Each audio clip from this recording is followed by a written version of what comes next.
Anda boleh mengatakan sedang berjihad, mulut Anda boleh bertakbir, Anda mengatakan sedang membela agama, membela Islam, tetapi belum tentu bahwa apa yang Anda katakan diterima oleh sang pemilik agama.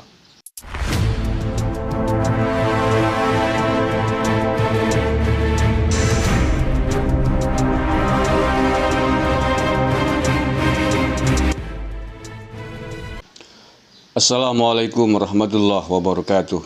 Bismillah, alhamdulillah, salatu wassalamu ala rasulillah, la khawla wa la quwata illa billah, amma ba'dah. Bulan suci Ramadan adalah bulan yang diharuskan kita untuk menahan hawa nafsu, menahan diri, menahan emosi, bahkan menahan diri dari hal-hal yang halal pada siang hari. Makan, minum, berhubungan intim dengan suami istri, semuanya adalah halal, tetapi demi melatih diri, demi menahan diri, menahan nafsu, semuanya diharamkan pada siang hari. Karena manusia kemuliaannya terletak dari sejauh mana dia bisa mengendalikan hawa nafsunya. Dan keburukannya, kehancurannya terletak berbanding lurus dengan sejauh mana dia meliarkan hawa nafsunya. Tetapi banyak yang mengatakan bahwa oh tidak, yang namanya menahan hawa nafsu itu adalah dari perbuatan-perbuatan yang dosa. Gitu. Berjuang, membela agama, berjihad membela agama, memperjuangkan kebenaran, itu kan semuanya adalah landasannya kebenaran, bukan landasan hawa nafsu. Ketika bulan Ramadan, ketika sedang berpuasa, terus berhenti total tanpa melaksanakan kegiatan apapun, termasuk aktivitas membela agama, berjuang, dan seterusnya. Oke, saya sepakat bahwa tidak berarti bahwa bulan Ramadan ini adalah saat-saat yang kita tidak boleh beraktivitas, saat-saat kita diam, berhenti, pasif. Tetapi kita juga harus ingat, kita harus mengontrol diri bahwa nafsu bisa menumpangi kegiatan apapun, termasuk kegiatan ibadah, termasuk ketika kita sedang melaksanakan ibadah kepada Tuhan. Nafsu bisa bermain. Bahkan ketika kita duduk menghadap kiblat di atas sajadah, menyebut asma Allah, berzikir, sholat, dan lain sebagainya, nafsu bisa bekerja di situ. Nah, apalagi kegiatan-kegiatan ibadah yang sifatnya horizontal, yang ada di tengah-tengah masyarakat, yang ada di lapangan, demo, aksi unjuk rasa, teriak-teriak takbir, mengatakan diri sebagai mujahid, sebagai orang yang sedang melaksanakan jihad, membela agama. Belum tentu, Mas. Belum tentu bahwa itu adalah kegiatan yang betul-betul lillahi ta'ala, betul-betul diterima oleh Allah sebagai sebuah amal kebajikan, sebagai sebuah jihad, sebagaimana Anda maksud. Mengapa Anda boleh mengatakan sedang berjihad, mulut Anda boleh bertakbir, Anda mengatakan sedang membela agama, membela Islam, tetapi belum tentu bahwa apa yang Anda katakan, bahwa apa yang Anda niatkan itu diterima oleh sang pemilik agama, oleh sang pemilik ayat, oleh sang pembawa Islam, pembawa kebenaran. Bisa jadi Anda bertepuk sebelah tangan. Bisa jadi Anda menjadi orang yang bangkrut pada akhirnya karena ternyata cara-cara yang Anda lakukan tidak sesuai dengan apa yang digariskan oleh agama itu sendiri. Makanya jangan sombong dulu. Jangan pungah dulu bahwa Anda sedang berjihad, Anda sedang membela agama Allah. Anda sedang membela Rasulullah, belum tentu Rasulullah setuju dengan cara Anda. Anda boleh mengatakan saya mujahid, tapi belum tentu Tuhan mengatakan bahwa Anda benar-benar mujahid, bahwa Anda diterima sebagai mujahid. Bisa jadi Allah memandang, malaikat memandang Anda sebagai seorang pengecut dan perusak agama. Bisa jadi, siapa yang tahu. Bukankah pernah mendengarkan bahwa di akhirat nanti ada banyak orang yang bangkrut karena amal ibadahnya ditolak oleh Allah Subhanahu wa Ta'ala. Banyak dermawan yang merasa sebagai orang yang paling dermawan di hadapan manusia, tetapi ternyata saat pengadilan dari akhir dia adalah orang yang bangkrut karena ternyata kedermawanannya bukan karena Allah Subhanahu wa taala, tetapi karena ingin mendapatkan pujian dari manusia. Biar ingin disebut namanya, diumumkan namanya di seantero jagat sebagai seorang yang dermawan. Begitu juga amal ibadah yang lain. Ada beberapa orang yang tergolong bangkrut karena amal ibadahnya tidak diterima oleh Allah Subhanahu wa taala. Bisa jadi begitu. Saya gambarkan begini, bisa jadi Anda yang teriak-teriak takbir, teriak-teriak bela agama, teriak-teriak sebagai seorang mujahid, bela Al-Quran, besok di akhirat menjadi kelompok yang bangkrut. Bisa jadi menjadi kelompok yang ditolak oleh Allah Subhanahu wa taala dan tidak diterima apa yang Anda lakukan karena tidak memenuhi syarat ternyata. Boleh jadi, siapa yang tahu, itu rahasia. Makanya kita tidak boleh sombong, tidak boleh takabur seolah-olah Anda yang paling benar, Anda yang paling dekat dengan Tuhan dan yang lain dianggap salah, yang lain dianggap kafir, yang lain dianggap munafik. Apalagi dengan anggapan-anggapan itu jelas tidak diajarkan oleh agama. Agama tidak mengajarkan manusia, umatnya untuk menjustis orang lain sebagai orang yang sesat. Tidak pernah ada ajaran itu. Agama mengajarkan agar kita lemah lembut.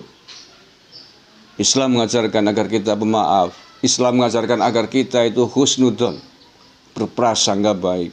Dan Islam mengharamkan suudon, berprasangka orang masuk neraka, berprasangka orang itu jahat, berprasangka orang itu buruk.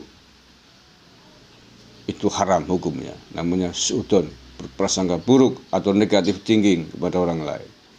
Oke, udah jelas ya. Belum tentu Anda berteriak-teriak sebagai takbir, sebagai mujahid, teriak-teriak takbir Allahu Akbar, tapi sambil melempari orang lain, sambil melempari rumah orang lain, sambil melempari kaca-kaca warung, toko yang buka di siang hari. Siapa yang mengajarkan begitu?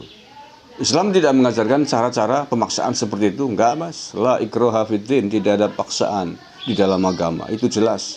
Al-Quran mengatakan begitu. Nah, oke ya, saya kira inti dari vlog hari ini adalah bagaimana kita jangan terlalu sombong. Kita jangan sombong, baik sombong di hadapan manusia maupun sombong di hadapan Sang Pencipta. Karena kebenaran hanya milik Allah Subhanahu wa taala, milik Tuhan yang menguasai alam jagat raya ini. Jangan Anda menganggap bahwa Anda lah muslim sejati dan orang lain adalah kafir. Itu bukanlah sikap yang diajarkan oleh Islam itu sendiri. Itu adalah sikap-sikap yang diajarkan oleh iblis. Iblis diusir dari sorga karena kesombongannya, merasa dia yang paling mulia dan merasa Adam berada di bawahnya. Oleh karena itulah kemudian Tuhan murka dan dia diusir dari sorga. Saya akan gambarkan, saya akan contohkan dalam konteks kehidupan sehari-hari, dalam konteks kehidupan nyata yang ada di depan mata kita. Banyak orang yang ingin menjadi tentara, banyak orang yang ingin menjadi polisi, banyak orang yang ingin menjadi pejuang pembela negara Indonesia tercinta ini. Tetapi apakah setiap orang bisa memakai baju tentara? Tetapi apakah setiap orang bisa memakai baju polisi? Apakah setiap orang bisa memegang pistol dan senjata laras panjang yang dimiliki oleh TNI? Tentu saja tidak. Untuk semua itu, untuk bisa memakai baju dan atribut TNI, atribut polisi dan senjata lengkapnya, semuanya harus melalui prosedur yang ketat. Harus melalui sekolah dengan level-level yang ditentukan. Harus melalui ujian, dites, masuk akademi militer, masuk akpol, itu pun melalui tahapan dan sejumlah ujian yang berat. Setelah itu harus sekolah sampai ditentukan 5 tahun misalkan, sampai kemudian diwisuda menjadi polisi, menjadi perwira, menjadi tentara. Baru setelah semuanya dinyatakan lulus, dia boleh memakai baju kebesaran TNI, memakai seragam kebesaran polisi, dan diperkenankan memegang senjata untuk melawan musuh-musuh bangsa ini. Itu baru seleksi ingin menjadi prajurit di negara ini.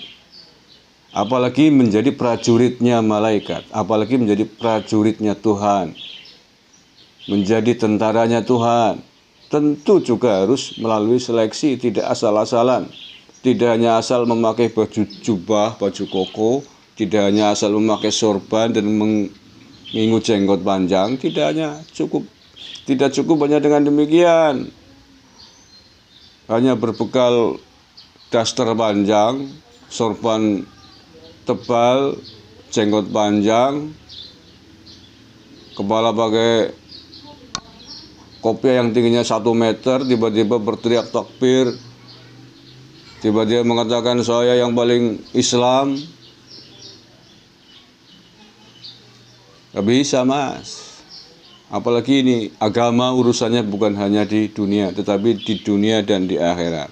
Salah Anda beragama, salah Anda mengidentifikasi diri di dalam beragama, urusannya, tanggung jawabnya tidak hanya di dunia saja, tetapi juga di akhirat nanti. Ketika Anda belum melalui serangkaian seleksi, tidak melalui sekolah, tidak melalui pendidikan yang dibutuhkan sampai kemudian bisa diwisuda, sampai kemudian dinyatakan layak oleh guru Anda diwisuda menjadi seorang guru agama, menjadi seorang ulama, baru Anda boleh praktek menjadi seorang ulama mengajarkan kebenaran kepada manusia. Tetapi seandainya Anda tidak pernah melampaui jenjang-jenjang pendidikan yang ada sebagaimana polisi dan tentara tadi melakukan seleksi, maka Anda adalah ulama gadungan. Sama seperti polisi dan tentara gadungan yang tidak melakukan sekolah tiba-tiba pakai atribut kebesaran tentara dan polisi. Paham? Wallahul muwaffiq ila aqwamit thoriq. Assalamualaikum warahmatullahi wabarakatuh.